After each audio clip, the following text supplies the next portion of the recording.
Assalamualaikum warahmatullahi wabarakatuh. Selamat pagi anak-anak. Ya, masih semangat belajar kan?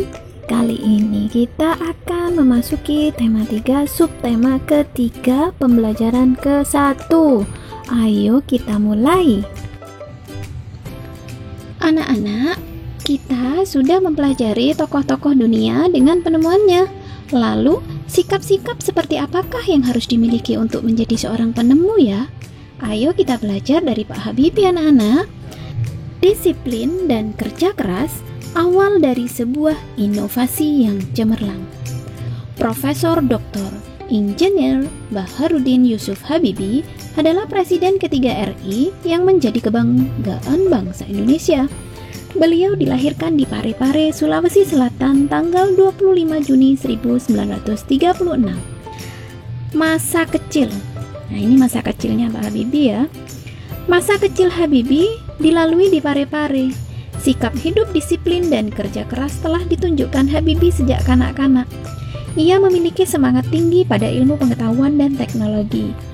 Ia melanjutkan SMA di Bandung dan prestasinya selalu menonjol terutama pada pelajaran IPA dan matematika. Perjuangan keras di perantauan. Didukung oleh kemauan keras untuk belajar, selepas SMA beliau masuk di ITB, Institut Teknologi Bandung. Kemudian mendapatkan beasiswa untuk melanjutkan kuliah di Jerman, jurusan konstruksi pesawat terbang. Ia bertekad bulat untuk bekerja keras dan harus sukses. Habibie selalu menggunakan musim liburannya dengan bekerja mencari uang untuk membeli buku sebagai pendukung sekolahnya. Tahun 1960, Habibie mendapat gelar diploma insinyur di Jerman dengan nilai sempurna. Ia bekerja di industri kereta api Jerman dan berhasil menemukan cara untuk membuat 1000 wagon kereta api berkekuatan tinggi. Di pagi buta, Habibie harus berjalan kaki cepat ke tempat kerja yang jauh untuk menghemat kebutuhan hidup. Kemudian pulang pada malam hari dan belajar untuk kuliahnya. Tahun 1965, Habibie mendapat gelar Doktor Insinyur dengan nilai sangat sempurna. Buah dari kerja keras. Habibie kemudian bekerja di industri pesawat terbang Jerman.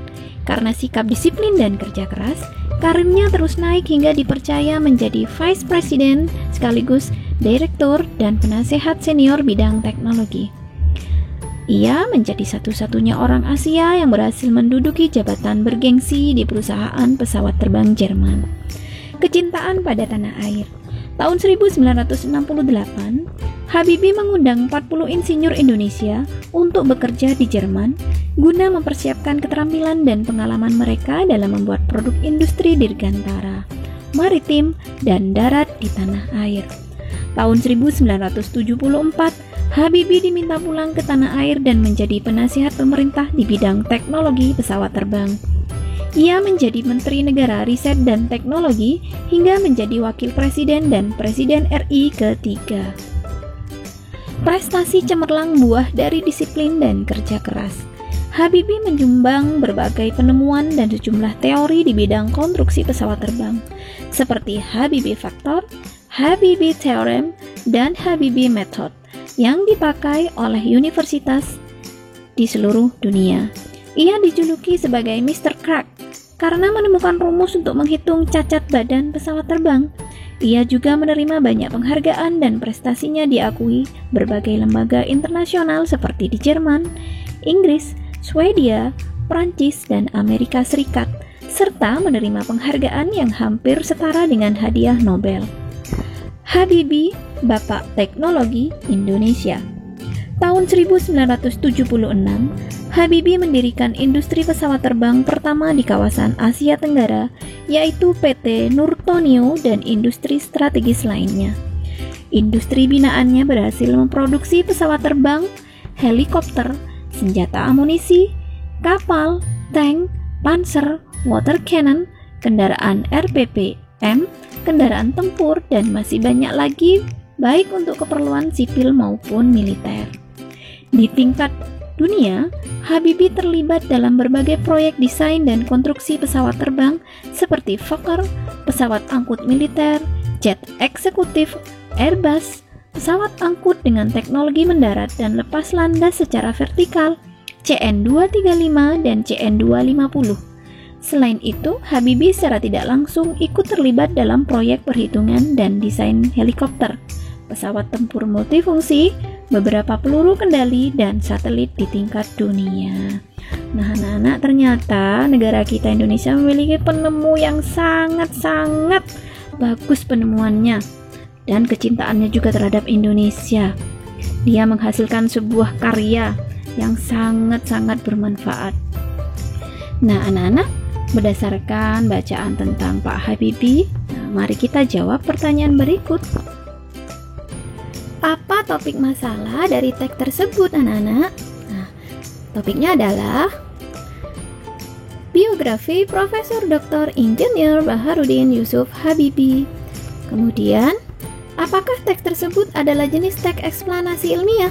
Jelaskan dan berikan contohnya. Teks tersebut bukan teks eksplanasi ilmiah, karena teks tersebut berisi rentetan peristiwa penting dari seorang tokoh. Hal ini ditunjukkan pada paragraf 2-6 yang berisi cerita masa kecil B.J. Habibie hingga menjadi Bapak Teknologi Indonesia. Selanjutnya, apa pesan yang ingin disampaikan penulis melalui teks tersebut? Pesannya, kunci sukses dari B.J. Habibie adalah disiplin, semangat yang tinggi, dan kerja keras. Nah, anak-anak, itu merupakan isi dari teks tentang B.J. Habibie, penemu pesawat terbang yang berasal dari negara kita, Indonesia. Nah, anak-anak, coba cermati kembali teks eksplanasi pensil si kecil yang amat penting pada pembelajaran sebelumnya. Nah, kita kan sudah menemukan kata-kata bercetak miring yang sudah kita masukkan dalam tabel dan sudah kita simpan kemarin. Nah, sekarang coba lihat kembali apa saja kata-kata itu. Nah, ini kata-kata yang sudah kita temukan kemarin, anak-anak. Tuh, ada gimana sih, bikin, modern, zaman, dan sebagainya. Nah, sekarang perhatikan kata bercetak miring yang terdapat pada teks tersebut. Nah, sekarang kita jawab pertanyaan-pertanyaan ini, anak-anak. Nah, dari kata-kata bercetak miring itu, yang pertama, apakah kosakata tersebut telah sesuai dengan pedoman umum ejaan bahasa Indonesia atau PUEBI atau PUEBI? Jelaskan alasannya.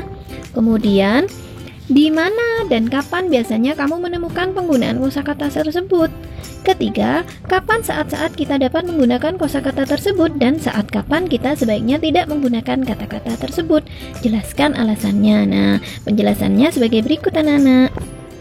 Kosakata baku adalah kosakata yang penulisannya telah sesuai dengan pedoman umum ejaan bahasa Indonesia atau PUEBI atau PUEBI. Sebaliknya, kosakata non-baku adalah kosakata yang penulisannya tidak sesuai dengan pedoman umum ejaan bahasa Indonesia atau PUEBI. Kosakata baku wajib digunakan dalam tulisan atau percakapan pada acara-acara formal. Kosakata non-baku boleh digunakan dalam bahasa percakapan pada acara non-formal, seperti saat berbicara dengan teman dalam kehidupan sehari-hari. Nah, anak-anak, untuk acara-acara formal itu seperti acara rapat dinas. Nah, misalkan di sekolah itu menggunakan bahasa yang baku. Nah, jika kalian sedang bercakap-cakap dengan teman kalian, kalian bisa menggunakan kosakata non baku. Jadi, acaranya tidak formal. Seperti itu, anak-anak. Nah, sekarang coba kita cermati lagi kata-kata yang bercetak miring pada teks pensil si kecil yang amat penting. Nah, kita cari arti katanya dan bagaimana sih kosakata bakunya, karena kata-kata yang bercetak miring tadi merupakan kata-kata non baku, anak-anak. Nah, kita coba cari arti dan kosakata bakunya ya. Ini yang pertama, kemarin kita menemukan gimana sih. Nah, itu artinya adalah kata tanya untuk menunjukkan kondisi atau cara. Kosakata bakunya yang benar adalah bagaimana. Kemudian bikin, nah, artinya adalah menciptakan sesuatu. Kosakata bakunya adalah membuat. Ini kemudian modern, sesuatu yang terkini. Nah, itu artinya kemudian kosakata bakunya adalah modern. Kosakata non baku yang selanjutnya adalah zaman. Nah, rentang waktu yang menandai sesuatu. Nah, kosakata bakunya adalah zaman. Selanjutnya dipakai. Artinya adalah memanfaatkan sesuatu. Kosakata bakunya adalah dipakai. Kemudian itu ada gampang. itu menunjukkan sesuatu yang dilakukan yang tanpa hambatan. Nah, kemudian kosakata bakunya adalah mudah. Selanjutnya terus. Terus ini menunjukkan sesuatu yang terjadi belakangan. Kata bakunya adalah kemudian. Dibikin, itu artinya diciptakan. Kosakata bakunya adalah dibuat.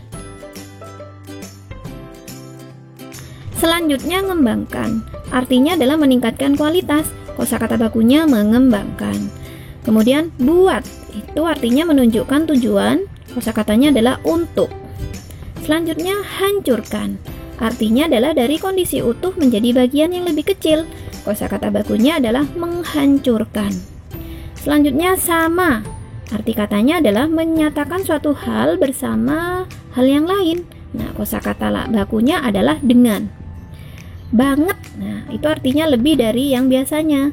Kosakata bakunya adalah sekali. Kalau nggak ada, nah arti katanya adalah menunjukkan kemungkinan yang akan terjadi. Kosakata bakunya adalah kalau tidak ada. Bakal, itu menyatakan bahwa sesuatu akan terjadi. Kosakata bakunya adalah akan. Selanjutnya waktu lagi. Nah, ini menunjukkan waktu suatu pekerjaan. Nah, kosakata bakunya adalah saat sedang. Yang terakhir, gak bisa bikin. Artinya adalah menyatakan sesuatu gagal diciptakan. Kosakata bakunya adalah tidak bisa membuat. Nah, berdasarkan kosakata non baku yang sudah kita cari arti dan menjadi kosakata baku, nah sekarang kalian atau kita coba membuat kalimat dengan menggunakan kosakata baku dan juga perhatikan penggunaan kalimat efektifnya juga dari kata-kata yang sudah kita betulkan, yang sudah kita benarkan menjadi kosakata baku ya. Nah, seperti ini anak-anak. Kalimat baku menggunakan kalimat efektif juga. Ini yang pertama menggunakan kata baku bagaimana. Yang kedua itu membuat. Yang ketiga itu modern. Yang keempat zaman. Yang kelima dipakai. Yang keenam mudah. Yang ketujuh kemudian. Nomor 8 itu dibuat. Nomor 9 mengembangkan. Ke-10 itu untuk, ke-11 menghancurkan, 12 itu dengan, 13 itu sekali, 14 itu kalau tidak ada, 15 itu akan, 16 itu sedang, 17 itu tidak bisa. Nah, anak-anak, itu adalah contoh kalimat menggunakan kosakata baku serta penggunaan kalimat efektif juga. Nah, anak-anak, Habibie dengan penemuannya telah memberikan manfaat yang cukup besar terhadap dunia transportasi, khususnya pada transportasi udara. Bagaimana pengaruh alat transportasi terhadap kehidupan ekonomi masyarakat Indonesia ya? Nah, berikut kita amati proses distribusi dalam kegiatan ekonomi berikut ini anak-anak. Sebelum kita analisis proses distribusi barang ini, nah Ibu jelaskan dulu apa arti dari distribusi. Nah, distribusi merupakan salah satu jenis kegiatan ekonomi. Distribusi ini merupakan penyaluran hasil produksi berupa barang dan jasa dari produsen ke konsumen untuk memenuhi kebutuhan manusia. Orang yang melakukan kegiatan distribusi disebut distributor. Nah, distribusi ini sama dengan pemasaran anak-anak.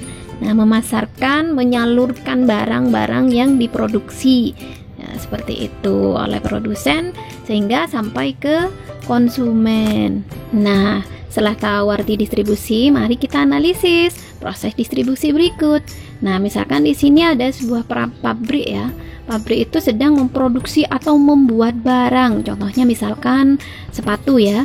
Nah, kemudian setelah jadi di pabrik, nah barang-barang tersebut, sepatu-sepatu tersebut akan didistribusikan atau dibawa, disalurkan melalui alat transportasi, bisa berupa pesawat terbang. Nah, pesawat terbang ini digunakan jika menyalurkan barang produksi tersebut ke luar pulau yang lebih jauh atau ke negara lain.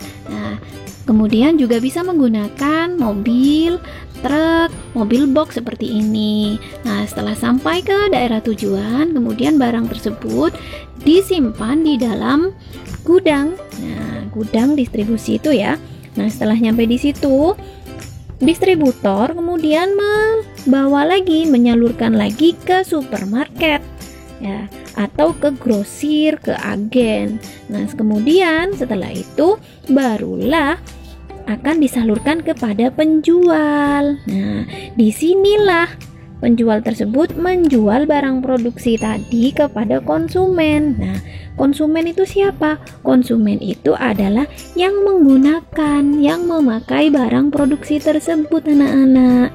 Nah, seperti itu proses distribusi barang dari produsen atau tempat membuatnya disalurkan oleh distributor, yaitu penyalur yang menggunakan alat transportasi tadi, kemudian sampailah ke penjual. Nah, penjualnya kemudian menjual ke konsumen. Nah, konsumen tersebut dapat merasakan, dapat menikmati, dapat menggunakan barang-barang tersebut. Nah, sekarang dari proses atau alat-alat transportasi modern tentang penyebaran, penyaluran barang-barang produksi tadi, misalkan dari produksi pertanian, perikanan, industri. Nah, sekarang kita coba jawab pertanyaan berikut ya. Yang pertama itu bagaimana pengaruh alat transportasi modern terhadap penyebaran barang-barang hasil produksi pertanian, perikanan, dan industri. Berikan beberapa contoh. Yang kedua, apa yang akan terjadi pada kehidupan masyarakat jika tidak terdapat beragam alat transportasi modern seperti pesawat terbang, kapal laut, kereta api, dan truk kargo? Nah, anak-anak, itu jawabannya dari pertanyaan tersebut kita isi dalam diagram ini. Nah, di sini kita mengisi dulu beragam hasil produksi. Produksinya bisa dari pertanian, perikanan, atau industri. Kemudian, nah, apa pengaruhnya jika ada alat transportasi? Kita jawab di kolom kehidupan masyarakat jika ada alat transportasi. Nah, jika tidak ada alat transportasi, apa pengaruhnya bagi kehidupan masyarakat? Nah, berikut sudah ada anak-anak alternatif jawabannya. Tuh, yang pertama adalah beragam hasil produksi. Yang pertama itu bisa berupa bahan makanan, bahan sandang atau pakaian, berupa obat-obatan, alat-alat elektronik seperti HP, komputer, motor, dan lain-lain, peralatan sekolah, kendaraan, dan bahan bangunan. Nah, anak-anak, pendistribusian barang-barang hasil produksi tersebut apa pengaruhnya jika ada alat transportasi untuk mendistribusikannya? Seperti tadi ya, ada pesawat, truk tadi itu ya, terus mobil, sepeda. Nah, bagi kehidupan masyarakat apa pengaruhnya? Yang pertama adalah pendistribusian barang merata, harga barang menjadi stabil, meningkatkan dan menjaga ekonomi masyarakat, mendukung pembangunan, mendukung kesehatan, dan mendukung pendidikan. Nah, jika barang-barang produksi tersebut pada saat pendistribusiannya tidak ada alat transportasi, bagaimana pengaruhnya bagi kehidupan masyarakat? Nah, yang pertama adalah distribusi barangnya tidak merata, harga barang juga tidak stabil, ekonomi masyarakat tidak stabil juga. Kemudian memperlambat pembangunan karena tidak ada proses pengiriman bahan-bahan bangunannya, anak-anak. Kemudian kesehatan tidak merata. Jika kita memerlukan obat-obatan, jika tidak ada alat transportasi untuk mengangkut obat-obatannya, bagaimana?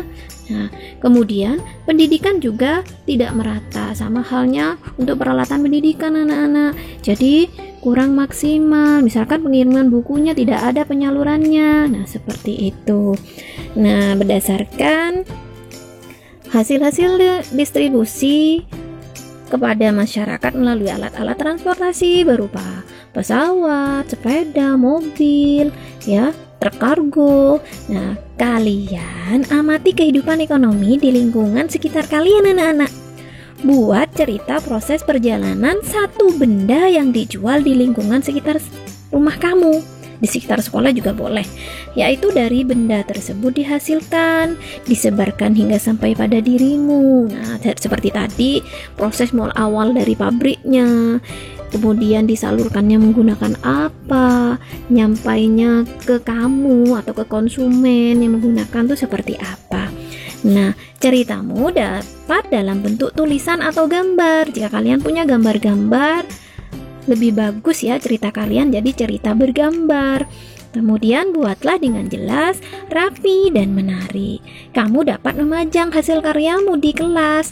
Nanti jika sudah pandemi ini berakhir, kita sudah masuk seperti biasa, anak-anak. Nah, hasil dari cerita atau gambar kalian tentang distribusi barang tersebut, kalian foto dan kirim ke guru kalian masing-masing ya. Nah, contohnya seperti apa, Bu? Contohnya jika di sekitar rumah kamu ada industri mebel, misalkan ya, industri rumahan buat kursi atau meja. Nah, di situ dari proses produksinya itu di mana buatnya. Kemudian penyalurannya, nah, pengiriman barangnya itu menggunakan apa? Nah, selanjutnya sehingga sampai ke konsumen, nah itu seperti apa? Nah, itu bisa kalian foto anak-anak, bisa menggunakan foto, kemudian kalian cetak, kalian tempelkan pada kertas atau buku gambar kalian, sehingga nanti proses distribusi barang atau mebel tersebut terlihat indah. Nah, seperti itu contohnya. Sekarang ayo amati lagi anak-anak rangkaian seri dan rangkaian paralel yang telah kalian buat pada pertemuan sebelumnya. Nah, sekarang kalian temukan persamaan dan perbedaannya. Kita tulis dalam diagram Venn berikut ini. Nah, ini adalah perbedaan dan persamaan dari rangkaian seri dan paralel. Rangkaian seri yaitu disusun sebaris, hemat kabel, terdiri dari satu rangkaian. Jika satu lampu mati, yang lain ikut mati, serta boros baterai. Rangkaian paralel yaitu disusun berderet, terdiri dari lebih dari satu atau dua rangkaian. Jika satu lampu mati, yang lain tetap menyala. Akan boros kabel karena bercabang ya. Kemudian hemat baterai atau listrik. Nah, persamaan dari rangkaian seri dan paralel adalah sama-sama untuk menyalakan peralatan elektronik. Nah, itu adalah persamaan dan perbedaan dari rangkaian seri dan paralel. Nah, sekarang mari kita renungkan anak-anak. Tekun, kerja keras, dan pantang menyerah adalah modal utama untuk menjadi seorang penemu. Sudahkah kamu disiplin mengerjakan tugas-tugas dengan tekun? Sudahkah kamu bekerja keras untuk menemukan jawaban dari berbagai masalah saat mengerjakan tugas-tugas? Sudahkah kamu berpendirian teguh dan pantang menyerah saat beberapa kali percobaanmu gagal? Nah, anak-anak, sikap dari tokoh-tokoh penemu yang kita pelajari patut kita contoh dalam kehidupan sehari-hari. Nah, anak-anak, demikian pembelajaran hari ini. Tema 3, subtema 3, pembelajaran 1. Terima kasih sudah mengikuti pembelajaran ini ya.